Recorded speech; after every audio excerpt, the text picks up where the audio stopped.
Cambridge English Language Institute. This is Ansar Ahmad. In today's video, I am going to talk about non-cyclic electron transport of light reaction. सबसे पहला non cyclic से क्या मुराद है? Non cyclic से मुराद ये है जो इलेक्ट्रॉन कहां से निकल जाएगा, रिएक्शन सेंटर से। रिएक्शन सेंटर से मुराद क्लोरोफिल ए से निकल जाएगा और वो वापस रिएक्शन सेंटर तक नहीं आता है, तो उसको हम कहते हैं non cyclic electron transport change, या उसको हम कहते हैं रिएक्शन। देखते हैं कि ये किस तरह होता है। तो सबसे पहले हम फोटो सिस्टम 2 से आगाज करते हैं और यहां पे बनाते हैं फोटो सिस्टम 2। तो हम यहां से लिखेंगे फोटो सिस्टम 2 जो है ना, और आप जानते हैं कि फोटो सिस्टम 2 कौन सा लाइट एब्जॉर्व करता है? ये एब्जॉर्व करता है 680 को एब्जॉर्व करता है, नैनोमीटर को एब्जॉर्व कर रहा है। यहां पे हम बनाते हैं कि हमारे पास एक है, दूसरा, तीसरा, यहां फोटो सिस्टम 2 बना रहा है। फोटो सिस्टम 2 जो है हम बना रहे हैं, इसको यहां से बात कर लेते हैं। हमारे पास क्या है? फोटो सिस्टम 2 है। अब ये जो फोटो सिस्टम 2 है, तो सबसे पहले हम लाइट को कोशिश करें कि लाइट को भी लेके आएंगे। तो लाइट जो है ना कहां से, अब इसको हम रेस करके और थोड़ा सा इसको डिटेल से यहां से देख लेते हैं। तो अगर हम देख लेते हैं, ये आपके पास क्या है? फोटो सिस्टम 2 है, और यहां से आपके पास कौन सा चीज होता है? यहां पे आपके पास सन होता है, जिसको हम कहते हैं सन। ये है आपके पास सन। अब सन से जो इलेक्ट्रॉन आएगा वो कौन से फॉर्म में आता है? हम जानते हैं कि इलेक्ट्रॉन जो है वो कौन से फॉर्म में आएगा? वो आएगा फोटॉन के फॉर्म में। तो इसको देख लेते हैं कि किस तरह फोटॉन के फॉर्म में आता है। फोटॉन के फॉर्म में ये आता है, इसको देख लेते हैं। अब यहां से अगर देख लेते हैं तो हमारा जो रिएक्शन सेंटर होता है, हम इस रिएक्शन सेंटर को थोड़ा सा यहां पे करते हैं कि हमारा ये रिएक्शन सेंटर है। ये क्या है? रिएक्शन सेंटर है। तो यहां से जो प्रोटॉन आते हैं इसको देख लेते हैं। यहां से प्रोटॉन क्या आता है? प्रोटॉन आते हैं यहां से। स्टेप वाइज हम इसको देख लेते हैं, यहां से। अब ये रिएक्शन सेंटर तक पहुंच गया। इसको हम क्या नाम रखेंगे? इसको हम नाम रखेंगे कि ये प्रोटॉन है। इसको क्या नाम रखेंगे? प्रोटॉन का वर्ड हम यूज करेंगे इसके लिए। क्या वर्ड यूज करेंगे? प्रोटॉन का वर्ड। और हम जानते हैं कि यहां पे ये कौन सा है? इसको हम पी और इसको हम 680 कह सकते हैं। और यहां पे ये इसको हम रिएक्शन सेंटर कह सकते हैं, या इसको हम ये है यहां पे क्लोरोफिल होता है। जब प्रोटॉन यहां तक क्लोरोफिल मॉलिक्यूल तक पहुंच जाता है, तो क्लोरोफिल से क्या होता है? इलेक्ट्रॉन जो है वो क्या हो जाता है? एक्साइट हो जाता है, इलेक्ट्रॉन यहां से निकल जाता है। अब इलेक्ट्रॉन किस तरह निकल जाता है इसको देख लेते हैं। यहां से इलेक्ट्रॉन जो है ना वो निकल जाता है। यहां से इलेक्ट्रॉन क्या होता है? यहां से इलेक्ट्रॉन निकल जाता है। इसको हम यहां से लिखते हैं। कितने इलेक्ट्रॉन यहां से निकल जाता है? यहां से इलेक्ट्रॉन जो है निकल जाता है, 2 इलेक्ट्रॉन यहां से निकल जाता है। ये हमारा फर्स्ट स्टेप होता है। और ये कौन इसको रिसीव कर रहा है? तो हम जानते हैं कि यहां पे आपके पास पी यानी P electron acceptor, primary electron acceptor होता है। ये उसको क्या करता है? एक्सेप्ट करता है। तो सबसे पहला फर्स्ट पॉइंट ये है कि जो हमारा स्टेप का, इसको हम कह सकते हैं कि ये आपके पास स्टेप 1 है। इसको हम स्टेप 1 से डोनेट करेंगे, ये जो रिट्स है, ठीक है। अब यहां से जो इलेक्ट्रॉन निकल गया वो किसने रिसीव किया? वो रिसीव किया प्राइमरी इलेक्ट्रॉन एक्सेप्टर ने। अब यहां से जो इलेक्ट्रॉन निकल गया इसको कौन फिल करेगा? तो हम जानते हैं यहां पे एक प्रोसेस हो जाता है। उस प्रोसेस को हम कहते हैं यहां पे मैं बात करूंगा फोटोलाइसिस होता है। फोटोलाइसिस कहते हैं ना द ब्रेकडाउन ऑफ वाटर जो होता है। हम देख लेते हैं यहां से क्या होने वाला है कि यहां पे आपके पास H2O है। तो इससे क्या कर निकलेगा? यहां से ये जो है ना आपके पास निकलेगा 2 हाइड्रोजन निकल जाएगा, जिसको हम 2 प्रोटॉन कहते हैं। और यहां पे आपके पास 1.5 जिसको हम कहते हैं O2। हाँ, इससे क्या मुराद है? इससे मुराद होता है कि मोनो हाइड्रोजन, मोनो ऑक्सीजन है। और आप जानते हैं जो ऑक्सीजन होता है ये फ्री स्टेट में नहीं रहता, ये कंबाइंड स्टेट में रहता है। तो इसलिए इसको हम क्या कहते हैं कि U1। इससे दौरान यहां से कौन सी चीज रिलीज होता है? इससे रिलीज होता है कौन सा चीज? यहां से 2 इलेक्ट्रॉन भी निकल जाता है। 2 इलेक्ट्रॉन, ये इलेक्ट्रॉन कहां पे जाता है? ये इलेक्ट्रॉन आ जाते हैं और ये फिल कर रहा है कौन सा चीज? ये जो जगह खाली हुआ है जिसको हम कहते हैं इलेक्ट्रॉन, यानी जो क्लोरोफिल से जो इलेक्ट्रॉन निकले हुए वो ये आता है, ये 2 इलेक्ट्रॉन, और यहां पे एंटर करता है, इस जगह को फिल करता है। अब इस प्रोसेस का क्या नाम है? ये आपके पास स्टेप 2 प्रोसेस हुआ। इसको हम क्या कहते हैं? स्टेप 2 प्रोसेस है, जिसको कहते हैं 2। ये 2 स्टेप हो गया। इनमें से क्या हुआ? इनमें से ब्रेकडाउन हुआ। किस चीज की ब्रेकडाउन हुआ? ब्रेकडाउन ऑफ वाटर हुआ। वाटर की ब्रेकडाउन हुई और क्या रिलीज हुआ, एंड ऑक्सीजन इज रिलीज हुआ कौन सा चीज, रिलीज हुआ O2, रिलीज ऑफ O2 जो है ना वो रिलीज हुआ। यह हमारा दूसरा स्टेप है। अब यहां से फिर क्या होने वाला है, जो है इलेक्ट्रॉन ट्रांसपोर्ट 1 जो है वो स्टार्ट हो जाता है। देख लेते हैं। सबसे पहले ये इलेक्ट्रॉन जो है ना कहां पे आ जाएगा, ये इलेक्ट्रॉन सबसे पहला आएगा जिसको हम पी क्यों कह सकते हैं। पी क्यों से क्या मुराद होता है, प्लास्टोक्यूनिन तक आ जाएगा। प्लास्टोक्यूनिन मैं यहां पे लिखूंगा प्लास्टोक्यूनिन, इसको हम कहते हैं क्यूनिन तक आ जाएगा, प्लास्टोक्यूनिन। ये इलेक्ट्रॉन कैरियर है, ये बेसिकली क्या है, इलेक्ट्रॉन कैरियर है। और इससे फिर ये इलेक्ट्रॉन कहां पे पास हो जाएगा, ये इलेक्ट्रॉन पास हो जाएगा कहां तक, जिसको साइटोक्रोम बी कह सकते हैं, जिसको हम CB कहते हैं। CB से कम मुराद क्या है, साइटोक्रोम बी।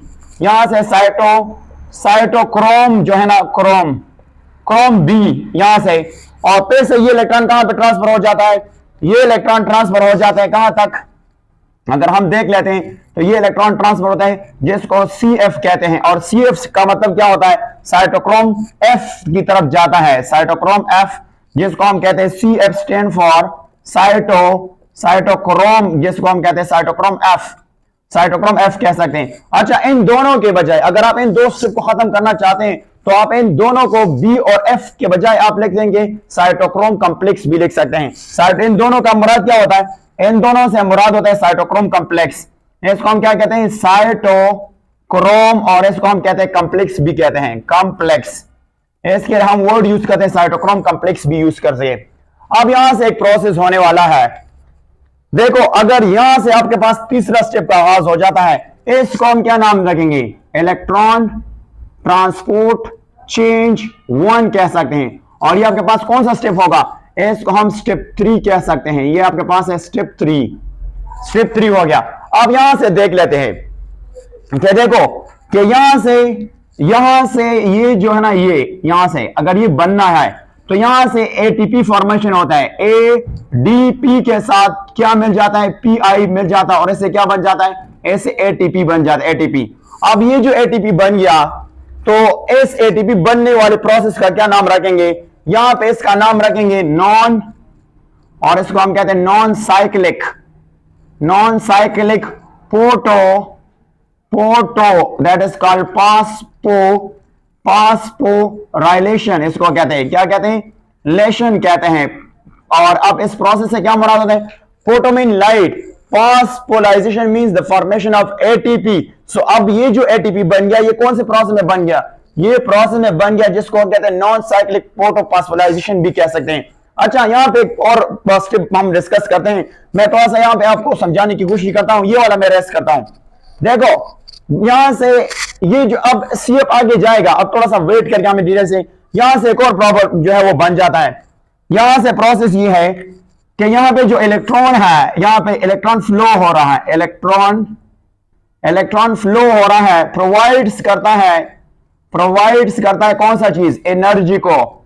और फॉर व्हाट, फॉर हम यहां पे लिखेंगे दैट इज कॉल्ड कीमो, इसको हम कहते हैं कीमो, इसको हम क्या कहते हैं, दैट इज कॉल्ड कीमोऑस्मोटिक सिंथेसिस। यहां पे हम कहते हैं synthesis of water, synthesis of ATP। यहां से अब ये कौन सा प्रोसेस है, इसको डिटेल से हम देखेंगे, बट यहां से ATP के लिए हमने यहां से हाईलाइट करना है। ये जो ATP बनता है उस प्रोसेस का नाम है कीमोऑस्मोटिक, इसको हम क्या नाम रखेंगे, कीमोऑस्मोटिक थ्योरी भी कहते हैं, कीमोऑस्मोटिक प्रोसेस भी कहते हैं। इससे ये जो है ATP बनता है। अब आगे देख लेते हैं, ये अब शॉर्टकट आपने याद करना है। अब आगे क्या होने वाला है, देखो यहां से एक और कैरियर है, ये यहां से पास होगा, दूसरे कैरियर की तरफ जाएगा। उस कैरियर का नाम क्या है, जिसको प्लास्टोसाइनिन कहते हैं, जिसको हम क्या नाम रखेंगे, दैट इज कॉल्ड P और C का नाम रखेंगे, जिसका शॉर्ट फॉर्म है प्लास्टोसाइनिन। अगर मैं यहां पे आपके लिखूंगा तो आपने इसके नाम याद करें, प्लास्टोसाइनिन, इसका नाम है प्लास्टोसाइनिन। अब ये प्लास्टोसाइनिन से अभी कहां पे जाए, अब जाए, हमें एक और फोटो सिस्टम चाहिए, हमें क्या चाहिए, एक और फोटो सिस्टम चाहिए। यहां से मैं अगर बना दूं, यहां से हमारा और फोटो सिस्टम चाहिए, ये हमारे पास दूसरा क्या है, फोटो सिस्टम है। आप जानते हैं कि ये हमारे पास क्या है, फोटो सिस्टम है। अब इस फोटो सिस्टम से इसका क्या नाम होगा, ये आपके पास पहले 2 था, ये फोटो सिस्टम 1 है, इसको हम P1 कह सकते हैं, और इसके लिए जो लिम्डा है यानी जिसको क्या वेवलेंथ है वो है 700। तो अब ये कहां से पास हो जाएगा, अब ये इलेक्ट्रॉन आ जाएगा और यहाँ पे जो रिएक्शन सेंटर है, अगर मैं यहां से लिखूंगा कि हमारे पास रिएक्शन सेंटर कौन है, तो यहां से ये कहां पे आ जाएगा, ये आ जाएगा रिएक्शन सेंटर में यहां तक, ये कहां पे आ जाएगा, ये इस रिएक्शन सेंटर तक आ जाएगा। इस रिएक्शन सेंटर से ये कहां पे जाएगा, अब यहां से ये इलेक्ट्रॉन जनरेट हो जाएगा और ये कहां पे जाएगा, यहां से ये इलेक्ट्रॉन जो है वो कहां पे जाएगा, यहां से एक और साइकिल जो है वो आगाज करेगा, उसको हम ये जो इलेक्ट्रॉन है यहां से भी इलेक्ट्रॉन निकल जाएगा, यहां पे मैं लिखूंगा 2 इलेक्ट्रॉन जो है ना यहां से, यहां पे आपके पास एक और होगा जिसका नाम है P, E और A, जिसको कहते हैं primary electron acceptor. Primary electron acceptor इसको ले लेता है और फिर ये दूसरा जो है आपके पास क्या है जिसको हम कहते हैं एक और है, एक और इसको हम क्या नाम रखेंगे, FD। FD क्या है, ये कैरियर है, FD इसको हम कह सकते हैं FD। और ये किसके लिए स्टैंड करता है, दैट इज कॉल्ड फेराडो ऑक्सीजन जो है ना ये स्टैंड करता है। और यहां तक आएगा फेराडो ऑक्सीजन ने फिर क्या करना है, इसको किसको देगा, ये जो इलेक्ट्रॉन है ये किसको देगा, ये इलेक्ट्रॉन किसको देगा, जिसको हम कहते हैं NAD और इसको P कह सकते हैं और इसको रिडक्टेज कह सकते हैं, इसको ये देगा, किसको देगा। अब आपने यहां पे केयरफुली एक पॉइंट नोट करना है, देखो ये खुद ब खुद क्या हो जाएगा, FD जो है ना ये खुद ब खुद ऑक्सीडाइज हो जाएगा। ऑक्सीडाइज से क्या मुराद होता है, ये इलेक्ट्रॉन लूज करेगा तो इसको ऑक्सीडाइज कहते हैं, ऑक्सीडाइज हो जाएगा और ये खुद ब खुद क्या होगा, रिड्यूस हो जाएगा, मतलब ये इलेक्ट्रॉन एक्सेप्ट करेगा तो इसको हम कह सकते हैं कि ये आपके पास ये जो NAD है ये रिड्यूस हो गया, रिड्यूस्ड हो गया, ये भी आपने एक पॉइंट है, ये रिड्यूस हुआ। अब आप ये किस तरह रिड्यूस होते हैं, यहां से आपके पास है Na और D जो है ना इसको हम कहते हैं P, ये इससे क्या बनेगा, इससे बनेगा NAD और आपके पास PH2 जो है वो बन जाएगा। ये 2 इलेक्ट्रॉन को अबूल करेगा, 2 इलेक्ट्रॉन को क्या करेगा, यहाँ पे 2 हाइड्रोजन यानी दो इलेक्ट्रॉन भी लेगा, क्या क्या लेगा, यहां से अगर हम देख लेते हैं तो ये क्या करेगा, 2 इलेक्ट्रॉन को लेगा, यहां से क्या करेगा 2 इलेक्ट्रॉन जो है ना इसको वो क्या करेगा, वो लेगा। अब यहां से क्वेश्चन ये है कि ओनली NAD, आपके पास जो NADPH2 बन गया, ये आपके पास एंड प्रोडक्ट, इसके साथ अभी क्या करना है, अभी थोड़ा सा वेट करना है, ये सारा पाथवे है। अब इस पाथवे में होना क्या है, कुछ क्वेश्चन हम डिस्कस करते हैं यहां पे। देखो सबसे पहला बात कर लेते हैं कि हमारे पास कितने ATP बनता है, तो एक रिएक्शन है, ऐसा नहीं कि हम सिर्फ एक वाटर को ले लेते हैं, इस रिएक्शन में हम ले लेते हैं 4H2O लेते हैं, कितने लेते हैं, 4H2O लेते हैं, और 4H2O किस तरह हो जाएगा, ये जो आपके पास बन जाएगा तो आपके पास आएगा 4 आएगा और क्या आएगा, यहां से आपके पास 4 हाइड्रोजन आ जाएगा, 4 हाइड्रोजन आ जाएगा, क्या आ जाएगा, प्लस आपके पास आ जाएगा 4 और आपके पास OH आ जाएगा जिसको हम कहते हैं माइनस, यानी OH वाला ग्रुप आ जाएगा। ऐसे फिर ये 4OH जो है ना आपके पास होता है 4OH जो है जिसको हम कहते हैं OH, ऐसे क्या बनेगा, ऐसे बनेगा 2H2O और प्लस ऐसे क्या बनेगा O2 बन जाएगा।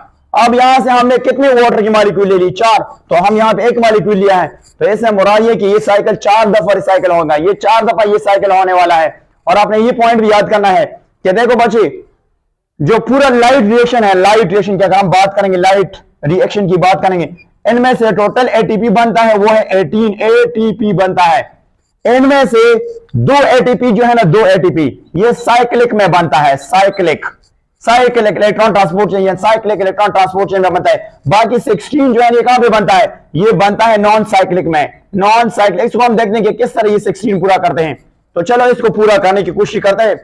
देखो आपके पास रिएक्शन में एक ATP बन गया, कितना बन गया, एक ATP बन गया, और एक ATP आपने ये साइकिल कितने दफा रिपीट करना है, 4 दफा रिपीट करना है, तो 4 मल्टीप्लाई क्या होगा, आपके पास टोटल 4 ATP बन गया, ATP।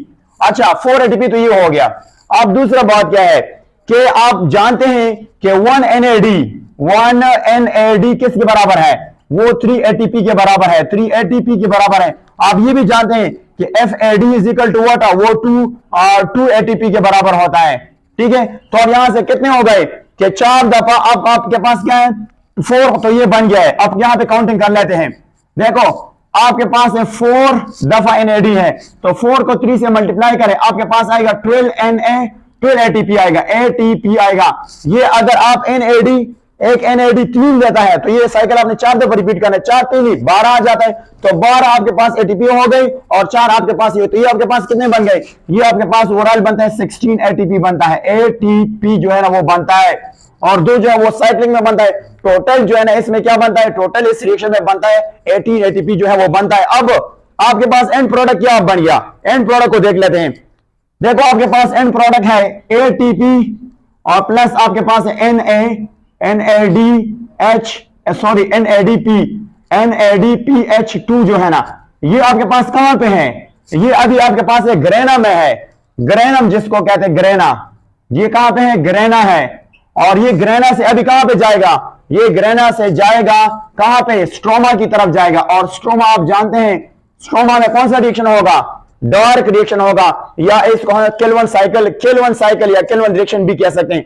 अच्छा, इन दोनों को याद करने के लिए हम एक सिंपल और तरीका सिखाने की कोशिश करता हूं। ये तो सारा पूरा जो है ना आपके पास जो है क्वेश्चंस वगैरह हमने डिस्कस किया है। अब एक थोड़ा आसानी के लिए एक और काम भी सिखाता हूं कि देखो आप इन दोनों को किस तरह याद करेंगे।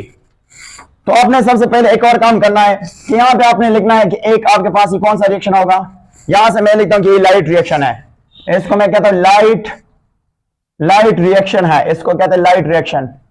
और यहां से मैं बनाऊंगा कि मेरे पास ये केल्विन साइकिल है, या इसको केल्विन डार्क रिएक्शन भी कह सकते हैं, चलो आप केल्विन लिखो, केल्विन कह सकते हैं, केल्विन साइकिल भी कहते हैं, या इसको डार्क रिएक्शन भी कह सकते हैं। अब आपने दोनों को किस तरह याद करना है, आप जानते हैं कि यहां पे सन होता है, सन से क्या आएगा, सन से लाइट एनर्जी आ जाएगा, वो यहां से ये प्रोसीड हो जाएगा।